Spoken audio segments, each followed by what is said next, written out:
Last year we saw a total redesign of the Infiniti QX80, the flagship of the lineup, and it really gave a different tone to what Infiniti is doing moving forward. But that doesn't mean they're done with this overhaul, at least on the aesthetics, because not only do we have the new QX80, we have the QX80 Sport, and it's taking the place of the Sensory trim, which means not only pretty good packaging, but also some styling elements that really give this a bit of a different edge, and I think it's one people are really going to enjoy. So let's go ahead and dive on into it.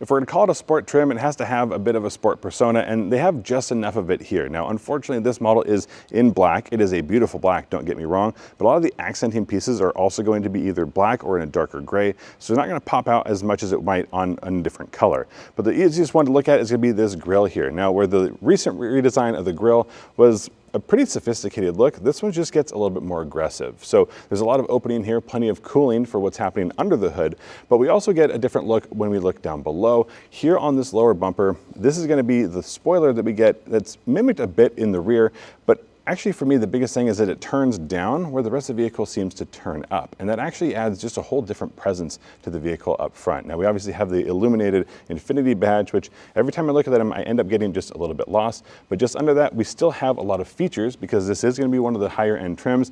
That means things like your full surround view camera, definitely here, ProPilot 2.1, and there's plenty else going on. Let's go ahead and take a look around. The headlights do a really good job of bringing us around to the side where we start to see some of those darker accented pieces. And a lot of these are going to be very similar to what you find on the autograph trim, at least in look, maybe not so much the individual details. But the fact here that we have this vent that's going to be in a darker accented piece, as much as I'd love to see the car in gray, really just means that we're setting the tone away from chrome and going on a little bit to the dark side. And we're going to see a lot more of that when we come down to the wheel and tire package. Now, these tires are not any bigger or wider than we find in other trims. It's still a 275 width tire on a 22-inch wheel, but this wheel is sort of I'm getting a bit of like a cybernetic snowflake situation, but it's not just black. It does have these accented shiny pieces here that's going to do a really good job of accenting the vehicle, not making it just this super aggressive sports car look, but still having a bit of a premium touch. And that's exactly what we're going to find, not just here, but throughout the rest of the vehicle, especially when we hop in the interior. But let's keep looking around because those dark accented pieces are going to be what you find here along the window. We still get the functions of things like a nice step in, but around back here is where we start to see a lot more of that autograph play through. Now, it doesn't have autograph inscripted here, but that's because we haven't quite paid for that, but we still get a lot of the look. And again, something I'm definitely on board with. And as we make our way to the back, the biggest standout is going to have to be here on the bumper. Now, the good news is you're not losing any functionality. So if you still wanted to use this for towing, you're still going to be able to do so. But the bumper is going to be more subtle. The only thing missing here, I think, is going to be an exhaust outlet or dual exhaust outlet. I wouldn't mind to see something like that on a model that says it's sport, but everything here tucks itself in nice and neat and maybe understated in a way that a lot of sport models don't tend to end up being. The badging here tells you everything you need to know, and for the first time on the 80, we get this S badge added. Obviously, this is the sport model, but that four-wheel drive logo looks much more like a character, a Japanese character, than you find in just kind of a spelled out four-wheel drive emblem, and I really appreciate that touch. But the badging can get a little bit lost here on the darker trim. We have Infiniti spelled out, but it's really what's happening behind here that keeps this a very relevant car, because you don't buy something like this because it's a sport model. You buy it because you need to use it for everyday use, and that's exactly what we get here, is a lot of functionality.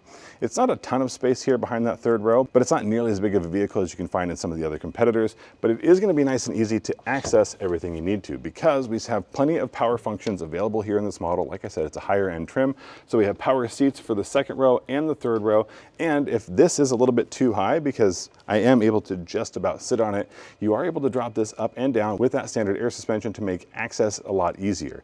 If you have a dog that you want to get in here that doesn't want to make the full leap, then that's probably a great way to do it. If you're just a little bit shorter and you don't want to have to hoist everything in and out of the rear, that's going to be a really nice feature for you.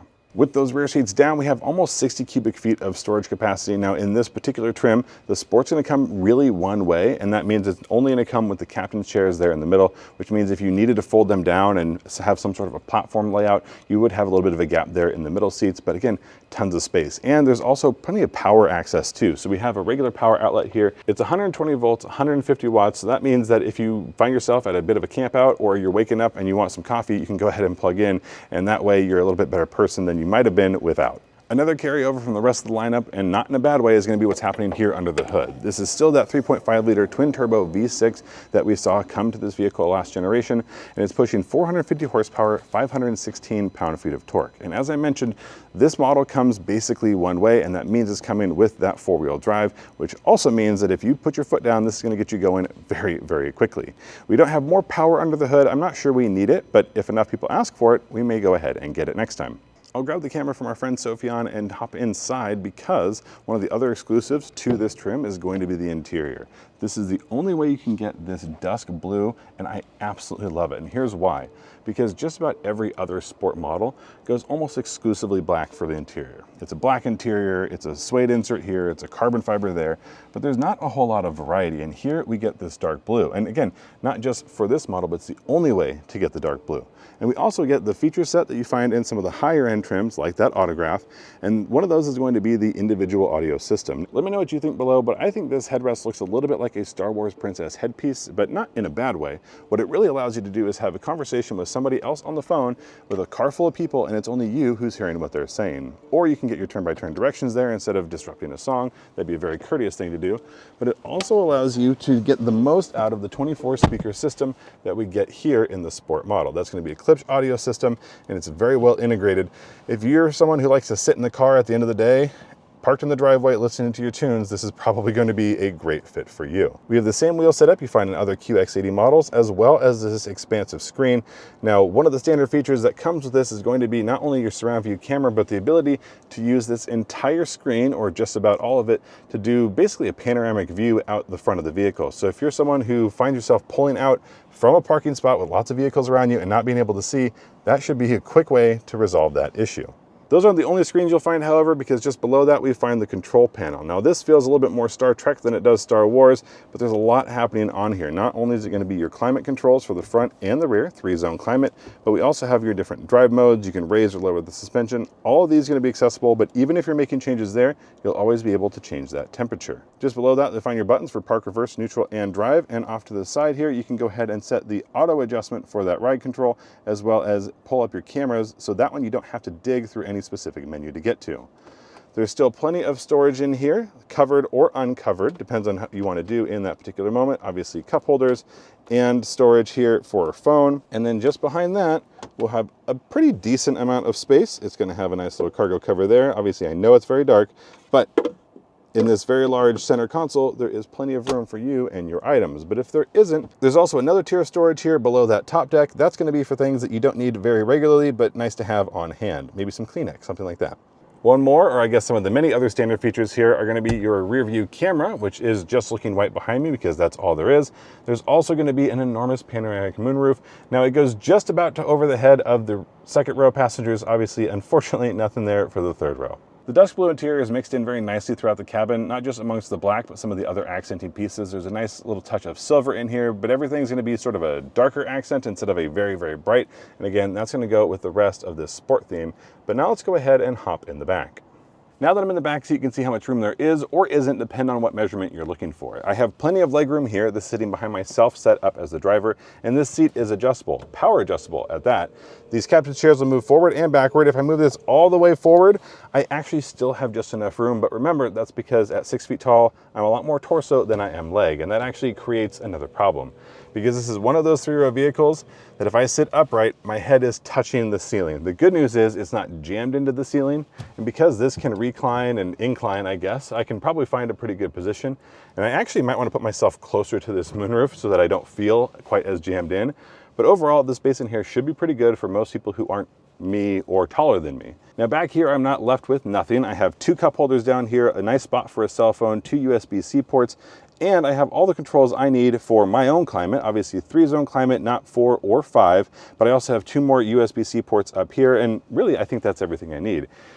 When it comes to ventilation, that happens up here in the ceiling. This one is actually right next to my head. I might prefer it to be a little bit farther forward, but that's sort of a small complaint. My biggest complaint at the moment is probably that I have to crawl into the rear because I suspect it's gonna get a little bit tighter back there, again, for myself. But I'm gonna have our friend Sofyan show you how this seat works because it's a press and hold for just a moment before it's gonna automatically slide that seat forward. And that way, it's gonna be easier to do on purpose, but not actually happen on accident. You can also set that control in through the touchscreen so that if your kids don't know how to manage that, or you don't want them to have to, then you can go ahead and do that. Now, I'm gonna go ahead and put this back here so you can see how much I do or don't fit. Slide this up here. The headrest is probably just fine for people who don't end up with their head jammed into the ceiling. And unfortunately, I'm not one of them. We did have Sophie on back here earlier and he fit a whole lot better than I did. But I will say, if you're back here, the legroom is still pretty good. This is obviously just the default. You can probably slide further backwards and obviously a little bit forwards. But if you are back here, there's actually pretty decent space as far as overall width. I still have a nice spot here for my armrest, 2 cup holders, power, and this can also power tilt and recline. That's not gonna help me with headroom, but again, someone back here get a little bit more comfortable. And I also have a really large window. This isn't a small car by any stretch of the imagination, but this is one of the bigger windows you're gonna find because everything is so upright, just not quite upright enough for my head to fit. In terms of pricing, I don't have it at the moment, but if it's published before this video goes live, I'll definitely add it. It's just this thing about tariffs, no one really wants to do any pricing too far out in advance. But since this should be available just a few weeks after you see this video, or right about, depending on when you watch it, then just know that this is probably gonna be about $100,000. And that's because this is replacing that sensory trim, and that sensory trim was on the higher end of things. It's not really getting a whole lot more than it did, but again, right in that same ballpark. But if I was shopping for a QX80, this is probably what I'd be looking for. I don't need all the bells and whistles, not to say they aren't nice, but I want a car that matches my persona. And I'm actually not the most aggressive person, but I don't want to be bright and shiny. So having some darker and trim pieces and having a little bit of a body kit and a different look is right up where I would be. But it doesn't have anything that I don't need. I probably don't need more power than 450, not that no one ever hates more horsepower, but not something you need on a regular basis. I also don't need much bigger wheels. I don't need, well, there's a lot of things I don't need. And I think this has everything that you're looking for without a whole lot that you don't. And I think my favorite thing is that not only does it come pretty much one way, but I really like the direction each of those specific components is going, especially the interior, because blue is, I think, a lot better than black. And when you do something a little bit different for interiors, especially red is also not the only answer for sport. So great to see Infiniti going a slightly different direction. Let me know what you think of this sport model, or do you think you would go all the way up to the Autograph because you do want those bells and whistles, or do you prefer something a little bit lighter than the darker side here? Either way, let me know down in the comments below. Thank you so much for watching. Until next time, I'll see you in the next one.